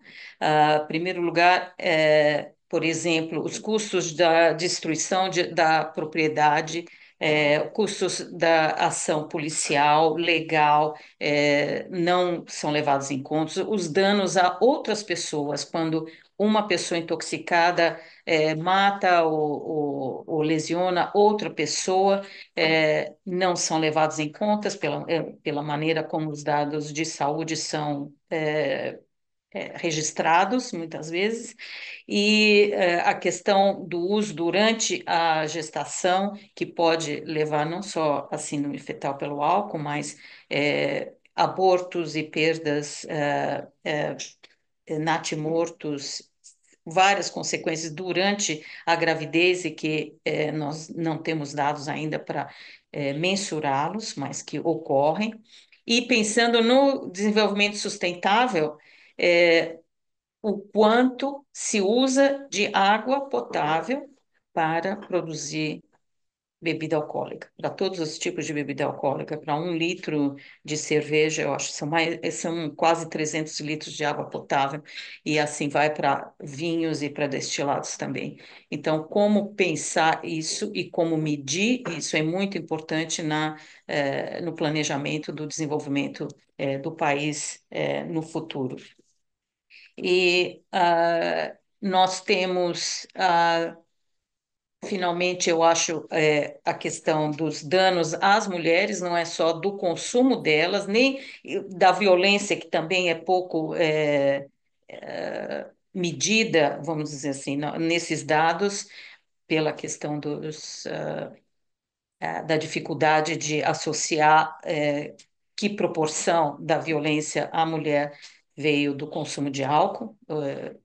Mas também a perda de produtividade da mulher como cuidadora dentro do ambiente familiar, quando existem outras pessoas, que podem ser filhos, pais ou os parceiros, que tenham problemas com álcool. Isso afeta a possibilidade da mulher crescer, e se desenvolver e ter uma igualdade econômica, tal como os homens têm. Então, o consumo de álcool, na verdade, favorece a ampliação da desigualdade de gênero, e os dados que estão sendo apresentados, especialmente para câncer, só ainda se agregam a esse problema. Vou parar por aqui. Mas parabenizo muito os autores pelo estudo. Muito importante, a Vital por ajudar no financiamento, o Ministério, todos. Obrigada, Maristela. Obrigada por sua contribuição, sempre super importante. E você tocou num ponto que a gente precisa se atentar, que é a questão do meio ambiente. Quando a gente fala aí da água, de resíduos, a gente precisa se atentar como um custo que nem chamaria de indireto, mas direto, né, em outras produções, enfim. Então, eu acho que isso também já pode ser anotado como mais uma pauta de alguns outros estudos que virão pela frente.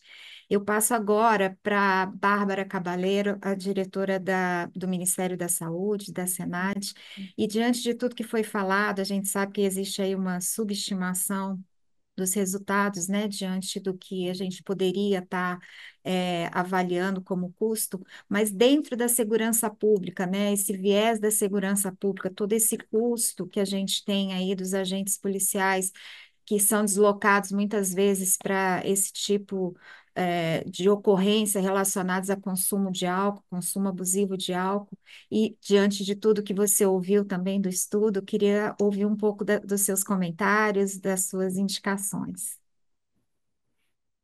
Bom dia, Luciana. Bom dia a todos. Primeiramente, agradecer o convite para a Senad, para estar participando aqui desse evento, agradecer em nome do Pedro de Paula, por quem eu cumprimento todo mundo aqui, da Vital, da ACT, da Fiocruz, e parabenizar, né, por esse trabalho, pela qualidade desse trabalho, pela qualidade das informações e a importância que a gente tem hoje de ter esses números públicos e discutidos, né? Aqui eu estou como diretora de pesquisa e avaliação e gestão de informações aqui na Secretaria Nacional de Políticas sobre Drogas, dentro do Ministério da Justiça e Segurança Pública. E como gestora aqui, a gente sabe a importância desses dados para embasar políticas públicas, né, baseadas em evidências, e principalmente nesse momento que a gente tem essa discussão tão relevante do imposto seletivo, né, dentro dessa reforma tributária. Então, esse tipo de informação a gente tem que estar discutindo, a gente tem que estar publicando, a gente tem que estar colocando em evidência, né, para contribuir com essas informações e a gente poder tomar as melhores decisões, né?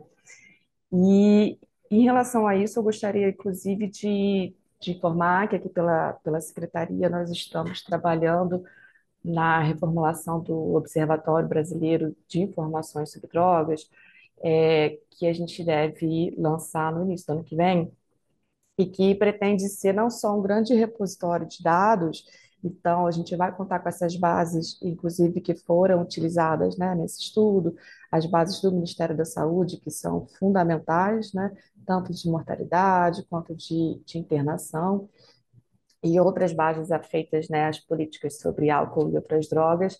Mas, para além disso, o observatório, ele pretende ser uma grande rede, né, institucional, e acredito que os parceiros que estão aqui hoje vão estar muito bem representados, e no observatório a gente vai poder compartilhar diversos estudos, não só realizados ou fomentados, né, pela Secretaria, mas pelos nossos parceiros, como esse estudo que a gente está, que vocês estão publicando hoje, né? E realmente é muito chocante a gente ver essa cifra de 18 milhões, pensando assim, né, que são os custos econômicos, né? A gente não está nem falando do custo de perdas de vida, né, que são as maiores perdas que a gente tem em função do uso abusivo do álcool, né, que são diversas dimensões. Queria agradecer a fala da doutora Maristela, né, reforçando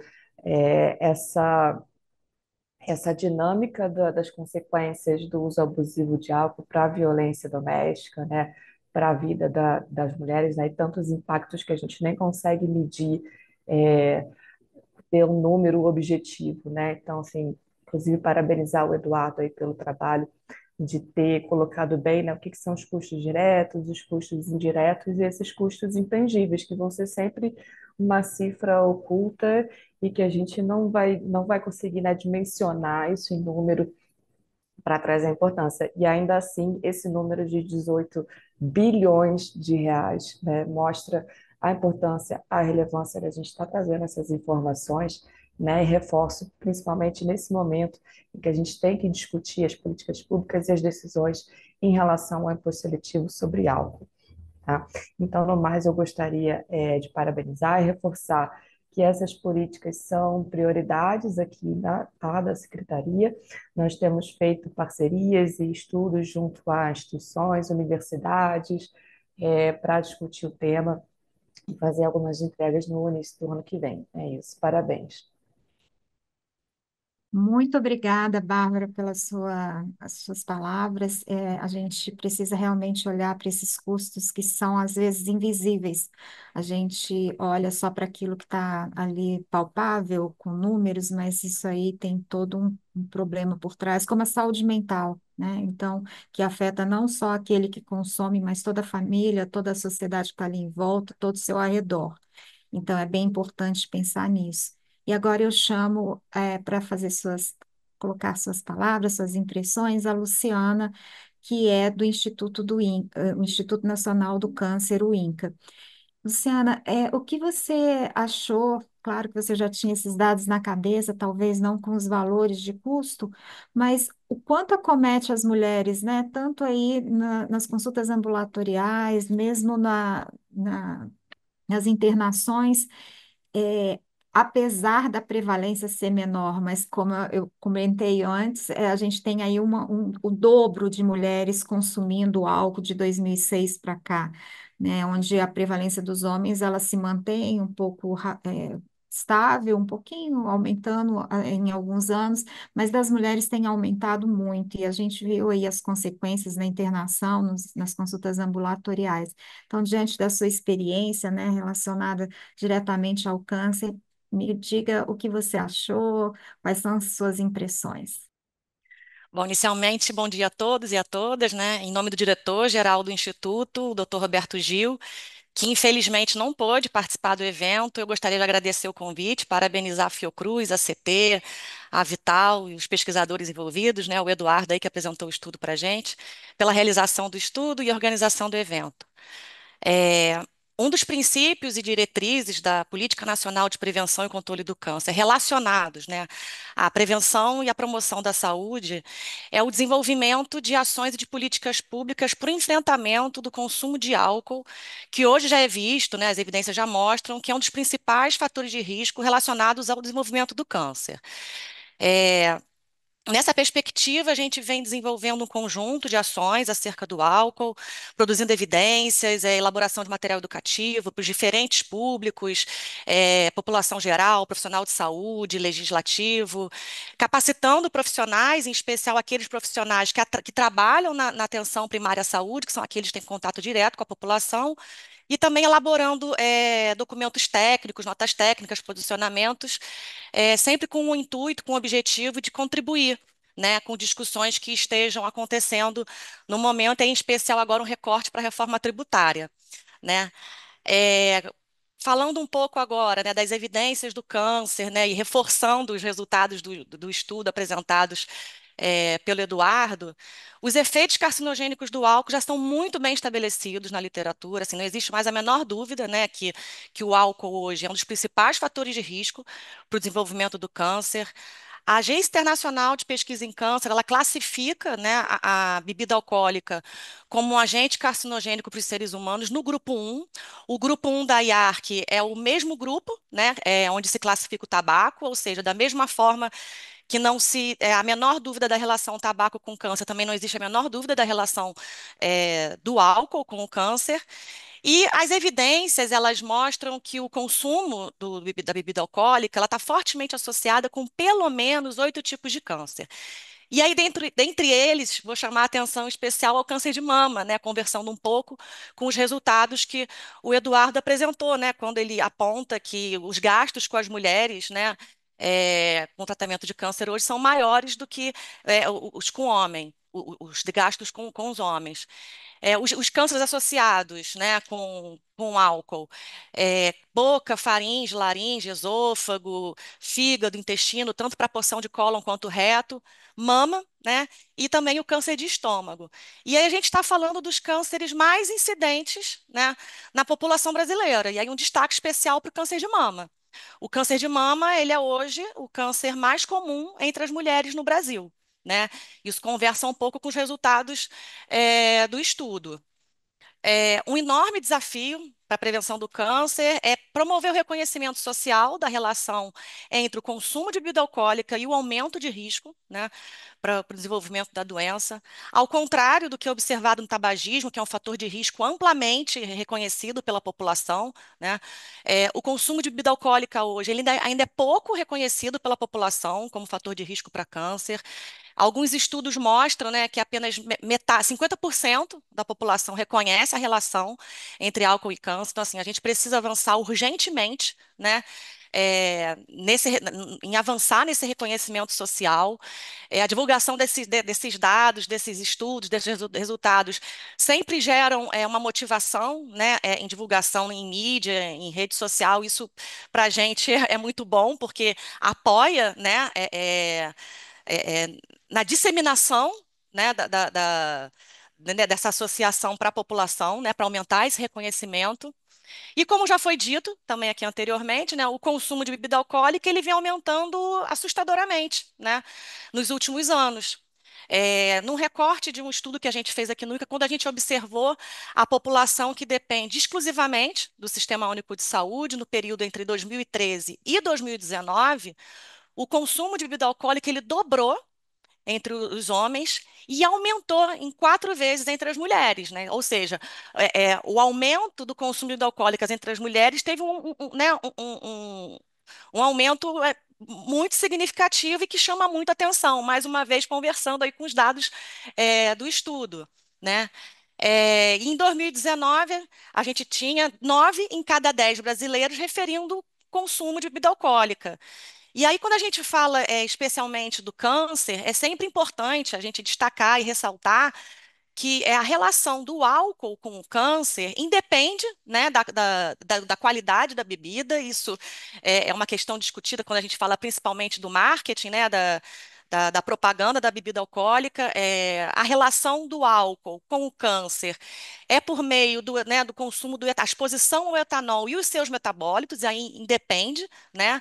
é, do tipo de bebida alcoólica ingerida, e para alguns tipos de câncer, essa relação acontece com um forte efeito dose-resposta, né? Quanto maior o consumo, maior a frequência, maior a chance, né, os riscos de desenvolver o câncer. Aqui no INCA, nós também realizamos, né, há uns 2 anos atrás, um estudo de estimativa de gastos, né, e aí fizemos de gastos atribuíveis, né, e aí com um recorte para o tratamento de câncer, é, o estudo estimou, né, que o consumo de bebidas alcoólicas ele foi responsável por 81,50 milhões dos gastos federais diretos, né, e aí contando só os custos diretos do Sistema Único de Saúde, com o tratamento da doença em 2018, e fizemos uma projeção desses gastos para 2030, e aí os nossos resultados mostraram, né, as estimativas mostraram que esses gastos serão de aproximadamente 203 milhões, o que corresponde a um incremento de quase 150% dos gastos do SUS com o tratamento dos cânceres, atribuíveis exclusivamente ao consumo de álcool, né, sem considerar nenhuma outra exposição.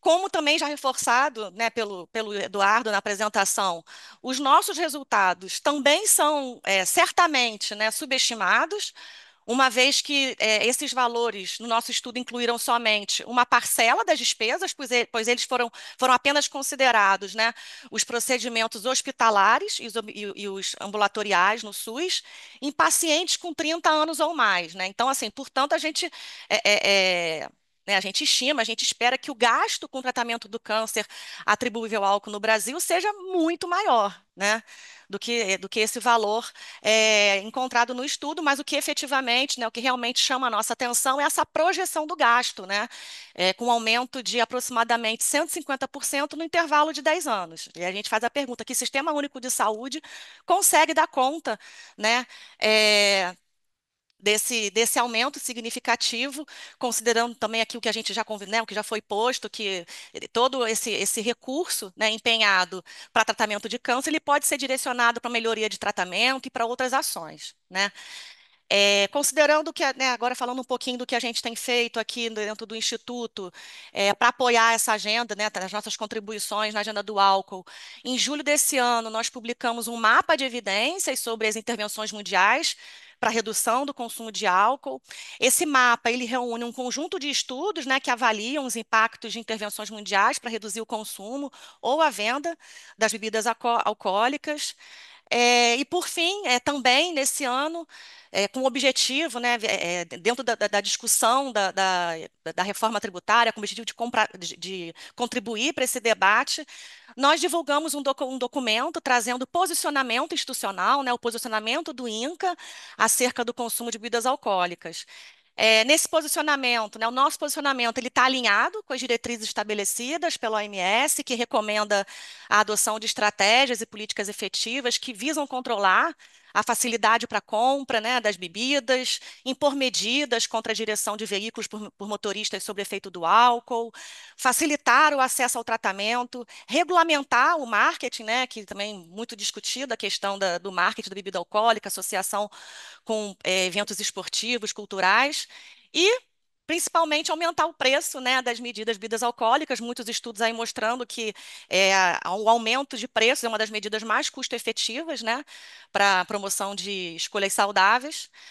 E aí o INCA, né, entende que o aumento dos impostos para bebidas alcoólicas é crucial para a promoção da saúde e para a prevenção do câncer, e que a reforma tributária é um momento oportuno que a gente tem para avançar nessa medida, né? Assim, esse debate é crucial para a gente avançar nessa medida que a gente considera extremamente relevante para a prevenção do câncer.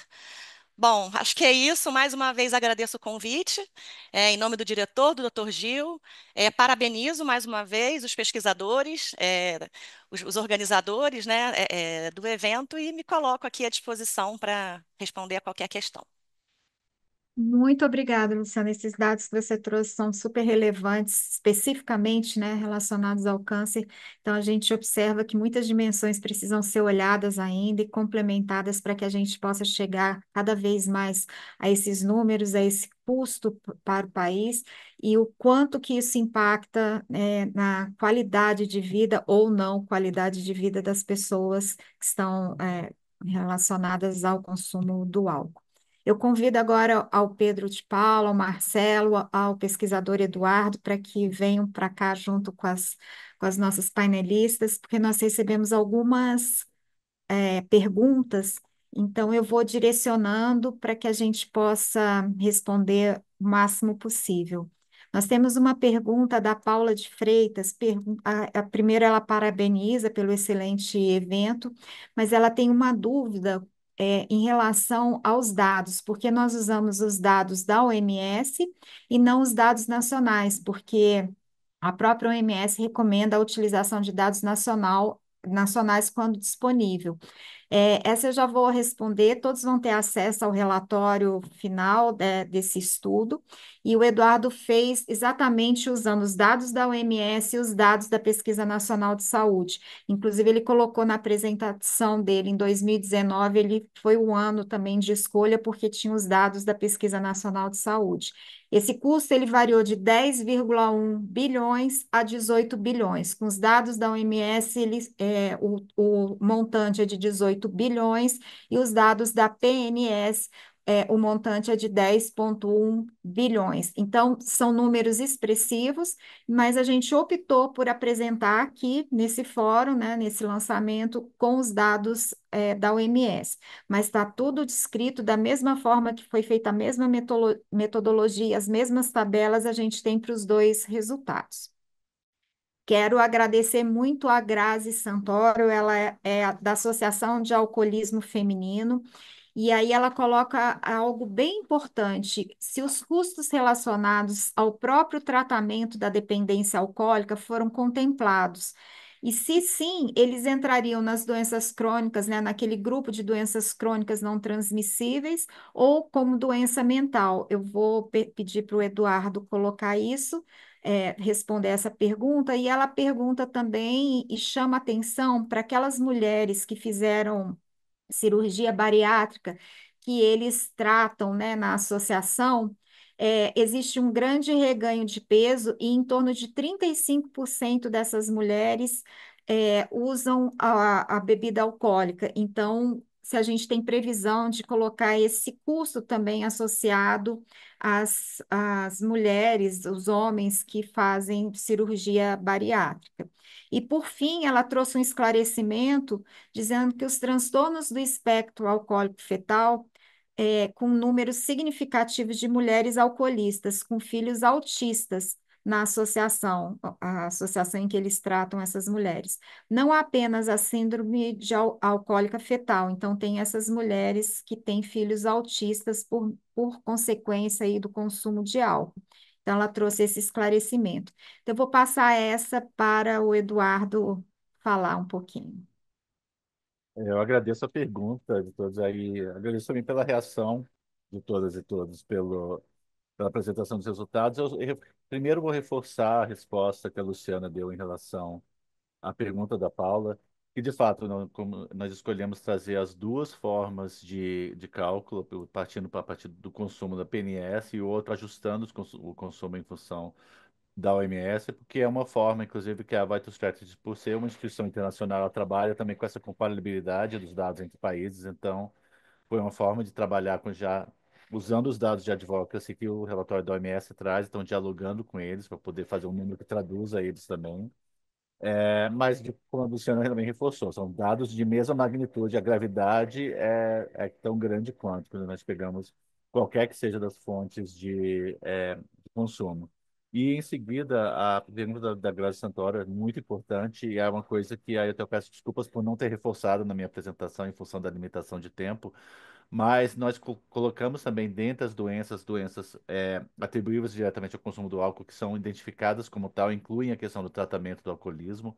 E o que nós observamos foi uma questão de falta de informação, na verdade, que são pouco identificados, ou talvez seja tem uma parte de falta de acesso ao tratamento, então eles são dados que aportam um pouco em termos dos próprios custos finais, então mostra primeiro talvez uma falta de identificação desses problemas pelos profissionais de saúde ou falta de acesso. Então, isso é uma lacuna que eu acho que também que demanda uma resposta em termos de políticas, que é um ponto a ser ressaltado, em termos de tratar a questão do alcoolismo como um problema de saúde pública, onde nós vamos ter esse componente, mas infelizmente ele não entrou ele entrou no cálculo, mas não somou uma grande quantidade de custos, muito talvez em questão desses dois problemas, de acesso e de identificação pelos profissionais. Então, são pontos a serem considerados, inclusive como mensagens para as políticas públicas a partir desses resultados. Obrigada, Eduardo.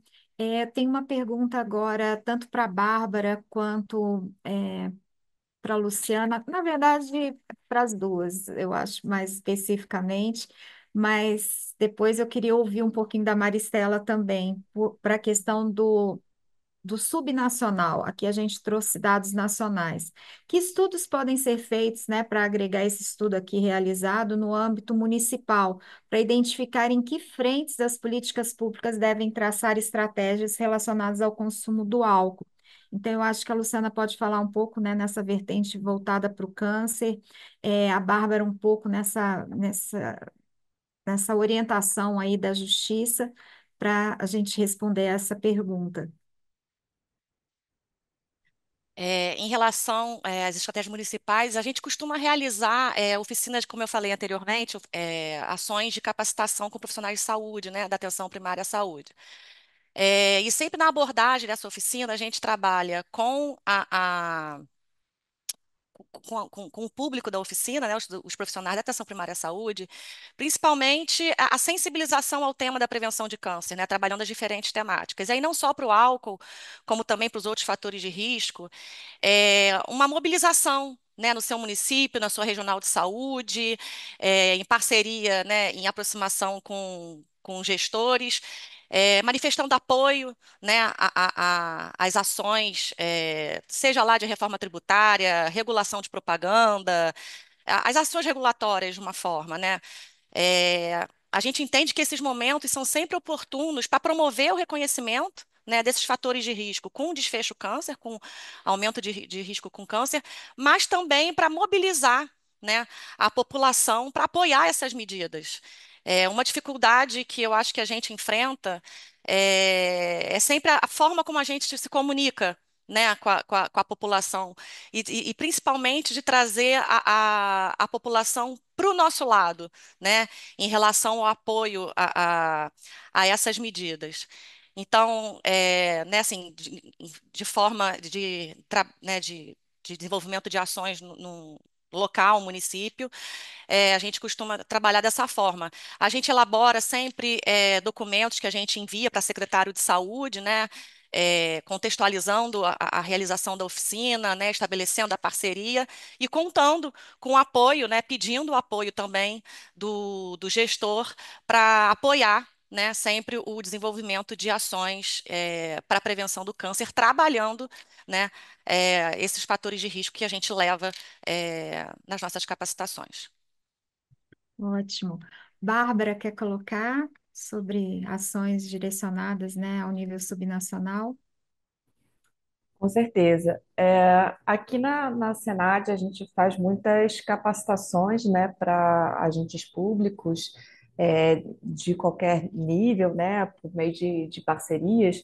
Inclusive, recentemente, a gente está com um projeto atualmente, né, com a Fiocruz para capacitação de guardas municipais na abordagem de população em situação de rua, né, vulnerabilizadas também pelo uso de álcool, né, e outras drogas. Isso é uma parceria aí com a Fiocruz. Essa capacitação vai ser realizada aqui, né, pelo Ministério da Justiça e Segurança Pública, uma parceria entre a SENAD, né, Secretaria Nacional de Políticas de Drogas, e a Secretaria Nacional de Segurança Pública, a SENASP. De qualquer forma, nós temos outras iniciativas de outras capacitações também, junto com outros atores e eventos que a gente traz para discutir, né, as nossas ações e publicações, como os fóruns que a gente vai realizar no primeiro semestre do ano que vem, que aí é uma parceria com o Hospital das Clínicas de Porto Alegre, e que nós convidaremos também atores também do nível subnacional, né, sejam estaduais, municipais. Mas o que eu reforço, né, do que a gente está fazendo neste momento são essas ações junto a atores, né, da saúde e da segurança dos municípios, né, porque a gente entende que é o mais capilarizado, é o que está mais em contato, né, com uma população que necessita de maior ajuda, e por isso a gente tem investido nesses projetos também. Muito bom, Bárbara. Maristela, da sua experiência aí internacional, como são algumas experiências ou como é importante dar esse foco, essa lupa aí para os níveis subnacionais? Obrigada. Na verdade, um dos exemplos mais clássicos e usados mundialmente vem do Brasil, que foi a experiência de Diadema, do controle de horários para a venda de bebidas alcoólicas, e que foi altamente efetivo para diminuir a violência no trânsito, homicídios. 33% a diminuição de homicídios em Diadema com a diminuição do horário de vendas, e também de chamadas policiais na polícia da mulher, nos casos de violência doméstica. Então, eu creio, o município é uma entidade, tem uma importância tremenda para a implementação dessas políticas, especialmente nos controles de locais, horários, densidade de pontos de venda, reforçar a questão da venda para menores em bares, impor a lei ou fiscalizar a lei que já existe. E também na educação escolar municipal, evitar que seja a indústria quem esteja fazendo a educação sobre álcool nas escolas públicas. Já houve no Brasil essa tentativa, e eu sei em outros países, por exemplo, que em escolas primárias a indústria está financiando e fazendo a educação sobre o uso de bebidas não alcoólicas, os mocktails, ou como são chamados em inglês, e que já ensinando, usando os mesmos, não, o mesmo copo de vinho ou de um martini, ou mesmo promovendo a cerveja zero entre crianças. Então, está no nosso poder não deixar que isso aconteça em nenhum momento. A segurança no trânsito é outra medida que é tipicamente bem implementada por ação municipal, né? Muito obrigada pelas 3 excelentes participações, pelas colocações, pelos dados informados. Vocês são muito bem-vindas para que a gente possa trabalhar sempre em conjunto. Nós nos oferecemos a trabalhar junto, a CT, Promoção da Saúde, nós da Vital Strategies também. Eu vou passar agora para o Eduardo para ele fazer as suas considerações finais, depois para o Marcelo, e retorno a palavra para o Pedro.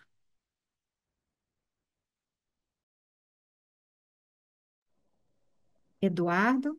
Sim, eu agradeço mais uma vez pela parceria e pela participação de todas e todos na mesa. Acho que foram falas muito alinhadas, como eu disse antes, e quanto é importante trazer essa questão do consumo de álcool como um problema de saúde pública, com todas as suas repercussões, inclusive em termos de segurança pública, as relações específicas em função de gênero e idade, tão importantes. E uma grande mensagem justamente a levar essa questão sobre esse problema de saúde pública que é o consumo do álcool, quanto que isso representa em termos da carga econômica e epidemiológica, né? Então é um caso de morte muito significativa e custa muito à sociedade brasileira, e por isso mesmo, nesse momento tão crucial, acho que é um aporte, dentro de tantas outras evidências, para fortalecer as medidas mais custo-efetivas, dentre as quais nós temos a própria discussão da reforma tributária com a tributação seletiva. Então nós esperamos que esses dados deem essa transparência e visibilidade que nós precisamos para avançar mais nessas políticas, para que nós tenhamos todas as medidas necessárias para gerar saúde, promover a saúde na população e, ao mesmo tempo, desincentivar esses comportamentos não saudáveis e, inclusive, a própria ação que a indústria tem em relação a isso. Então, a questão do preço começa uma coisa, mas vai para a questão de publicidade, vai para a questão de disponibilidade, formas de consumo, tudo que nós vamos ter para promover a saúde da população, e temos esse dado. Obrigado. Muito obrigada, Eduardo, por todo o seu trabalho, todo o seu empenho. Marcelo? Obrigado, Luciana. Queria mais, enfim, parabenizar o Eduardo pelo estudo apresentado, enfim, acho que como eu falei no início, acho que é um marco que vai nos ajudar muito nesse trabalho de conscientização do poder público, especialmente, acho que o Poder Executivo está inclusive aqui representado, mas o Legislativo também esteve com a senadora Tereza, mas eu acho que esse estudo, de fato, eu espero que ele represente um marco para que a gente possa formar ou reformar ou reforçar uma grande coalizão da sociedade civil, mas também com ah, atores do poder público para que a gente possa levar adiante essa pauta, né? Como eu falei no início, a gente é uma pauta permeada por contradições, porque tem uma conscientização razoável, eu sinto isso lá na ponta do poder público, no executivo nem se fale, mas mesmo dentro do legislativo, ao mesmo tempo, seja pela influência da indústria ou por outros motivos também a gente tem ou seja, pela aceitação, que é outro ponto importante, a normalização que foi falada aqui antes, né? A gente tem uma resistência à implementação de certas medidas que seriam fundamentais, mas eu acho que a gente vai ganhando uma massa crítica, eu diria uma densidade social do tema e das forças sociais também, que eu acho que nos leva para frente. Eu espero que esse estudo, essa parceria que a gente está vendo nesse estudo, e aqui de maneira geral também entre todos os atores que estão aqui colocados, eu acho que ele seja realmente um marco para nos impulsionar ainda mais a levar a pauta do controle do álcool adiante, porque é fundamental. E como eu falei também no início, temos a reforma tributária agora tramitando, olhando aqui o calendário, um mês para frente. Então, mas que ela continua no ano que vem com a regulamentação das alíquotas. Então, assim, que a gente parta desse momento histórico precioso que a gente tem agora para fazer avançar as outras pautas necessárias já colocadas aqui, como a da restrição da publicidade, acesso, etc. Muito obrigado. Temos então uma agenda enorme pela frente, vamos trabalhar juntos, porque a intersetorialidade, nós todos juntos, nós vamos ter uma força muito maior para impactar positivamente na população no que diz respeito ao consumo do álcool. Passo para o Pedro agora, para ele finalizar. Obrigado, Luciana, e obrigado a todas e a todos que estiveram aqui presente conosco hoje. Como eu disse, como muitas pessoas aqui já disseram, esse é um momento de uma oportunidade de uma geração. A gente pode fazer aqui com álcool o que a gente conseguiu enquanto sociedade fazer com tabaco há 2 décadas, ou há pouco mais de 2 décadas. E o impacto disso na vida das pessoas, não só em dezenas de bilhões de reais, mas em algumas centenas de milhares de vidas salvas ao longo das próximas décadas que a gente pode fazer. E eu acho que isso é uma obrigação que a gente tem, enquanto sociedade, de pressionar e avançar nessa pauta. Então, eu queria agradecer enormemente, a todas e todos que estão se dedicando por essa agenda, e que tiveram aqui presentes hoje conosco, avançando nesse tema. É, e agradecer todas as organizações que estão trabalhando junto, e no nome do pesquisador Eduardo Nilson e da Fiocruz, agradecer a todas as outras entidades aqui do governo, do Executivo Federal, do Legislativo, da sociedade civil, da academia, e dos organismos multilaterais que estiveram conosco aqui. E, por fim, eu queria dizer que esse webinar será disponibilizado no YouTube da Vital Strategies, então é o Vital Strategies Media, e que todos os inscritos receberão o link da gravação por e-mail. Além disso, já está no site da Fiocruz, o estudo completo, e também no site da campanha, dosederealidade.org.br. Lá você tem todo o material da campanha e também o estudo desenvolvido pelo Eduardo Nilson, em parceria conosco. Muito obrigado por vocês aqui, pela presença de vocês aqui nessa manhã, e espero que a gente consiga avançar nessa pauta tão importante para o Brasil. Um bom dia.